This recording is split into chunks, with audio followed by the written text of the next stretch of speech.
daw Lolo Bert and Lola Ising del Mundo. Shoutout po sa inyo. Shoutout po sa mga laman nating mga matatanda. Yay, favorite natin yan. Yung mga amoy sa lompas, shoutout po. Tsaka efficient oil. Bagong massage.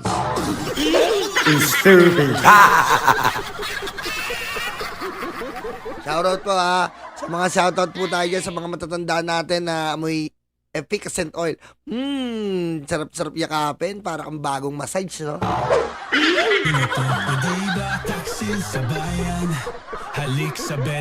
Okay, dumako na po tayo dito sa bagong ebidensya po na hindi po natin nakita noon si Samuel Uy, Sammy Uy sa buhay ng mga Duterte. Ito po ang nagpondo at nagbibigay ng pera noon sa mga Duterte nung sila po ay wala pa sa kapangyarihan ng pinakamataas na pwesto na presidente. Ito po ang naging sponsor at syempre po, kaya po ng pagiging sponsor may kabayaran ng lahat na maidudugtong po natin dito sa monopolya ng shabu ng mga Duterte. Okay? Basahin natin to. Pagtyagaan na natin basahin to. Ayon kay former DDS Arturo Lakas Cañas, si Sammy Uy ay isang mayamang Phil-Chinese businessman na katulad ni Michael Yang ito. Na very very close kay Rodrigo Duterte, kaklase daw ito ng kapatid ni Digong na si Benjamin noong high school. Isa rin si Sammy Uy sa mga campaign contributors ni Duterte nang tumakbo siya bilang Pangulo noong 2016. Nag-donate po ito 30 million in cash.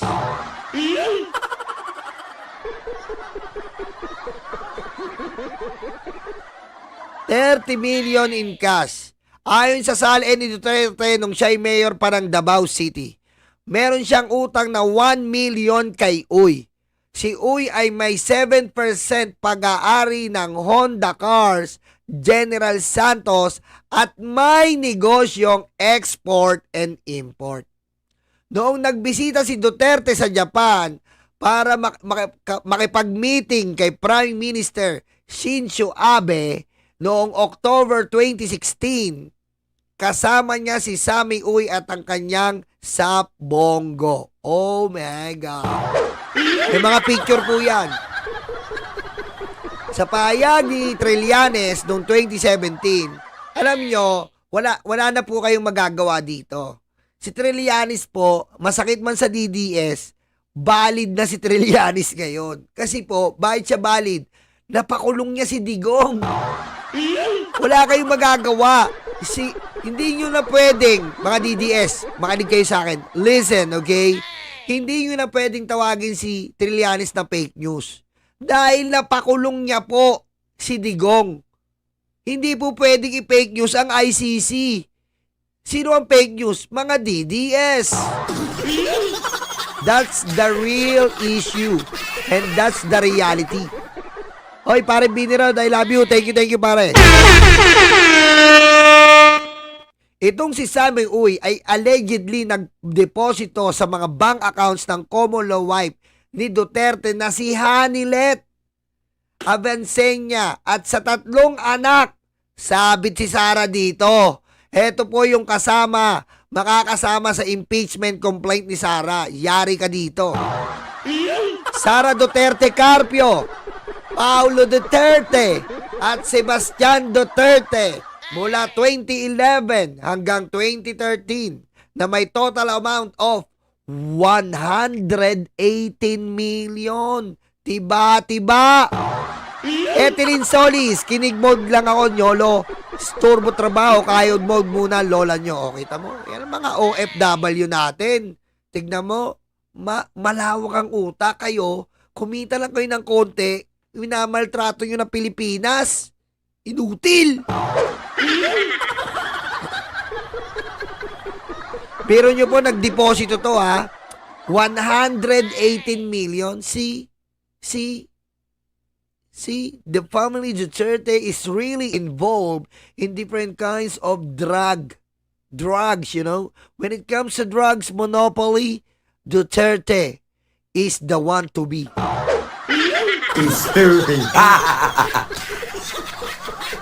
Ito po, may dokumento to. May dokumento po to. Sa dokumentong hawak ni Trillanes, may dokumento po to, hindi to fake news. Mula October 25, 2011 hanggang 2013, si Uy ay nagdeposito down ng mga sumusunod na halaga. 7.4 million kay Sara.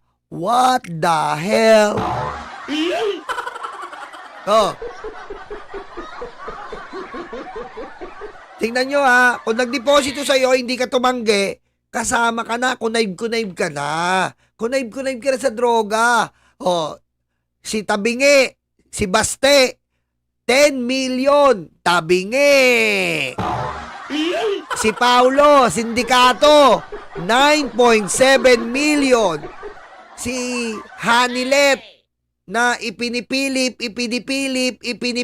talaga. Si Hanilet po, si ipinipilip na wala siyang passport, ipinipilip Kim Torre, ipinipilip sa taong bayan, nakakuha po ng 10.65 million. Kita nyo naman po, napakahirap ng pamilya Duterte. Pinaniwala ka na paggising nila, doon sila sa bulok-bulok na nasa Davao na bahay nila. Yung pala ang likod, landingan ng helicopter. Galing, di ba? Si Sara Di Umano ay tumanggap ng 2 deposito. Siyempre, hindi yan papayag ng isa, patay gutom sa pere. 7.44 million noong October 25, 2011 at April 24, 2012. Oh. Oy, maraming salamat po, Nix Rube. Thank you po, Ma'am Nix Rube, Eurocopter. Thank you po. Maraming salamat po sa mga OFW natin sa remittance.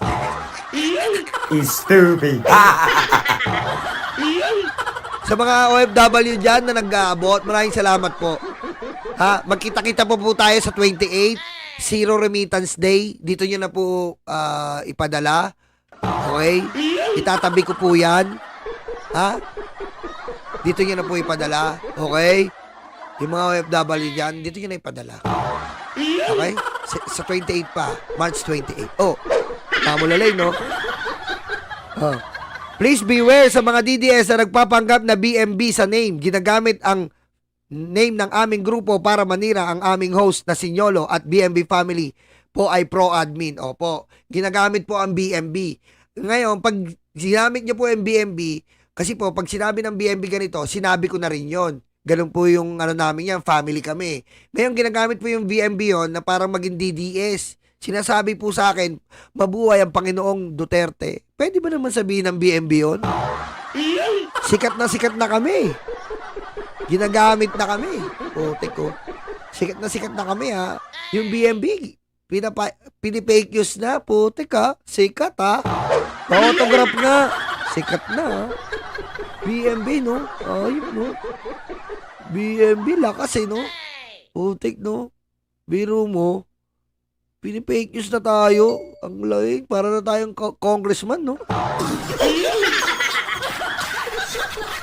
Gara. Thank you, Mamulalay na. Oo nga, ano yun? Meron pa, BMB, letter S pa yun eh. Si Seth ba yun? Si Seth? Eh, si Susie lang dito. Si Susie, forfeit yan. Kilala namin yan. Letter S eh. Eh, si Susie, kilala namin yan. Forfeit lang yan eh. Kahit yan si Mamulalay eh. Alam namin yan. Kahit nakatalikod yan, kilala ko si Susie, forfeit lang yan. Minsan ka natuntungan ko yan eh. Yolo, ako to. Ay, Susie, kala ko ano. Istante. Sorry, Susie.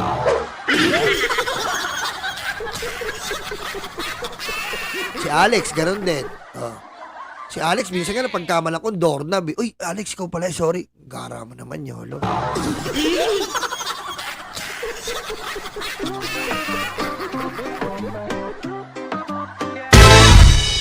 Ayun po, natanggap ni Sara. Ayun po yung makikita. Ayun po yung makikita natin sa bank account na 7.4 continuously deposited. Yung pinakita po natin noon. Okay. Samantalang si Baste ay nakatanggap daw ng 10.32 million no October 25, 2011. Wow, sarap buhay ng mga Duterte. Si Fifi nga... Uy. Change topic. Stupid. Change topic.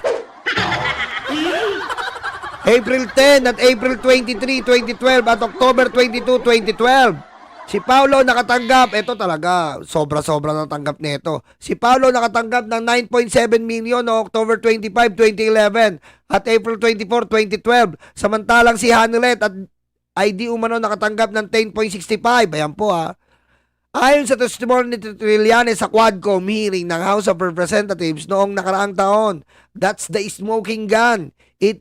It's the proceeds of the illegal drug trade of the Duterte crime family. So ano pong ibig sabihin nito? Ang ibig sabihin po nito, bukod po kay Michael Yang na may plantilla. Ma'am Jo, hindi ba pwede sa 28 now na lang? Oy, maraming salamat.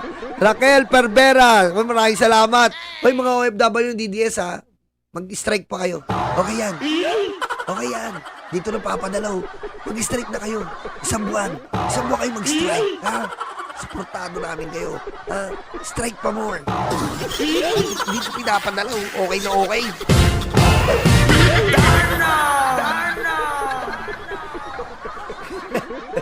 Jo, thank you. Raquel de Vera, thank you po. Ngayon, ito po. Ito po masasabi natin yan. Dito na tayo. Okay? Ang pinaka main point natin dito, bukod po sa plantilla ni Michael Yang, iba pa po yung plantilla ni Samuel Uy. Na si Samuel Uy po, matagal na naropa ni Digong. Kainuman. Ayan po. Tama ha? Sa makakita, sinama mo. Minit mo yung presidente ng Japan, sinama mo. Oh, sinama mo yung presidente ng Japan, si Samuel Uy, si Rodrigo Duterte. Ang tanong, bakit mo sasama si Samuel Uy? Bakit? What in the world? Oh. Bakit po? Yan ang tanong eh.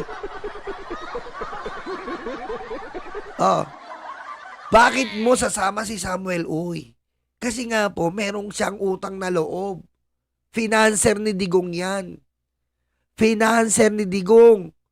Kasama. Ngayon, same pattern with Michael Yang. See, nagdudugtong na po ngayon. 'Di ba? Na-realize nyo na ngayon. 'Di ba yung VIP treatment niya sa mga illegal na tao? Economic advisor, Michael Yang.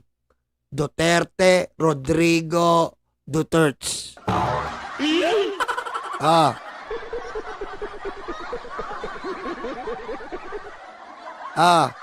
Eto pa. Samuel Uy, Rodrigo Roa Duterte.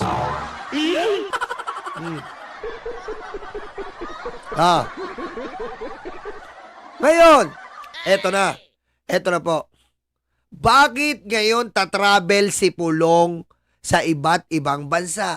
Tatravel yan para kausapin ng mga best friend syndicate.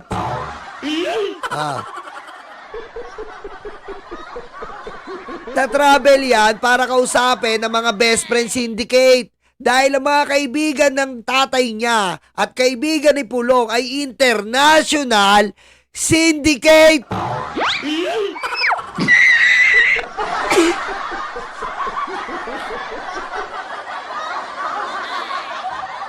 Diba? International syndicate.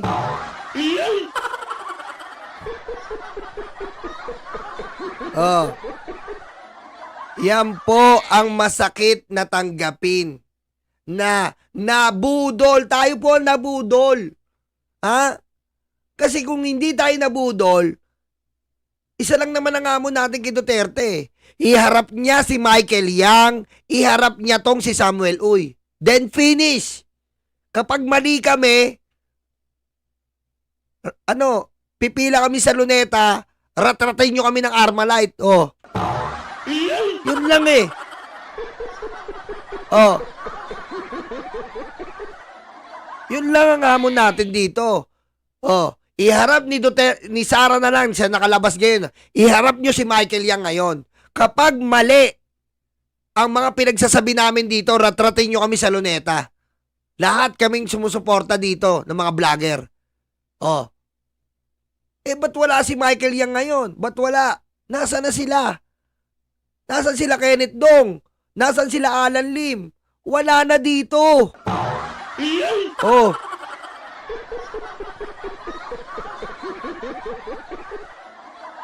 Kasama ka, Chanel Paris, lagi ka nandito, naka-jacket ka. Lahat ng naka-jacket dito, ratratin nyo.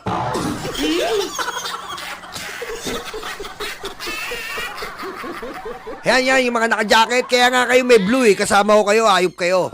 Lahat kami may blue dyan sa comment section. Ipila nyo sa Luneta. Unahin nyo sila sa mga next week ako.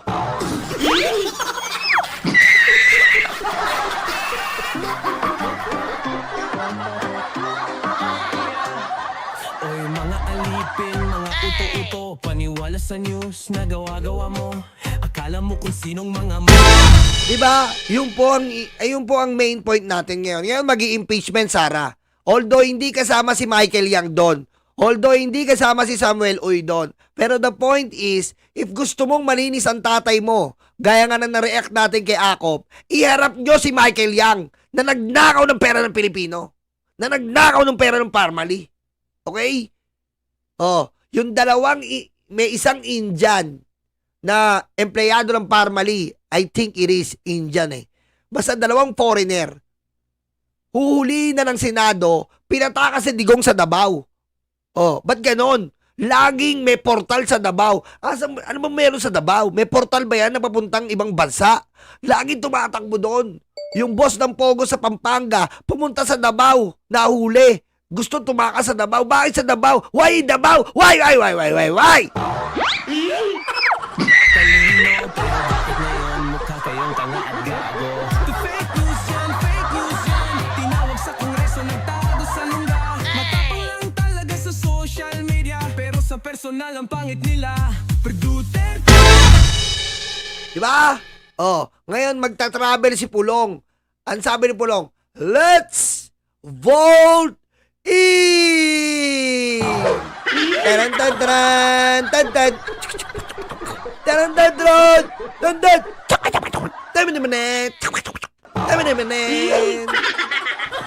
Si Pulong ay mag-around the world na. Kasi yung mga best friend niya magkikita-kita. Ang pera ng Duterte malait na mahinto. Kaya Pulong, sige itatago. Si Sara nandun pa rin sa dahig. Nagkakalat, may tiniling talaga. Malapit mabukos ila. Duterte walang yana. Inubos na ang pera ng Pinoy, kawawang Pinoy. Ipaihinto pa ang pera ng OFW. Huwag kayong magpadala. Pusa ka ba ninyo?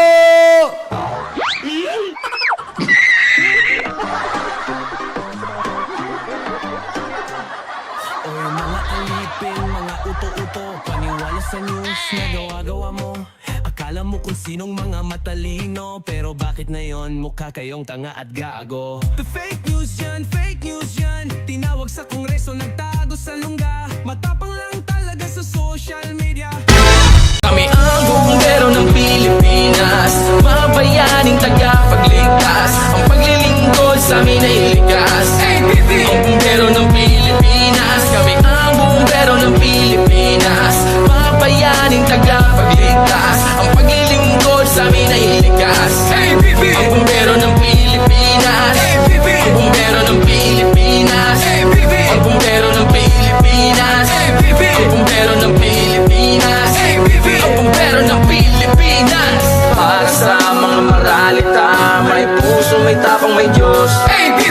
Para sa mga maralita, may puso, may tapang, may Diyos. Para sa mga maralita, may puso, may tapang, may Diyos. Para sa mga maralita, may puso, may tapang, may Diyos. Kami ang bumbero ng Pilipinas, mga bayaning tagapagligtas. Ang paglilingkod sa amin ay likas.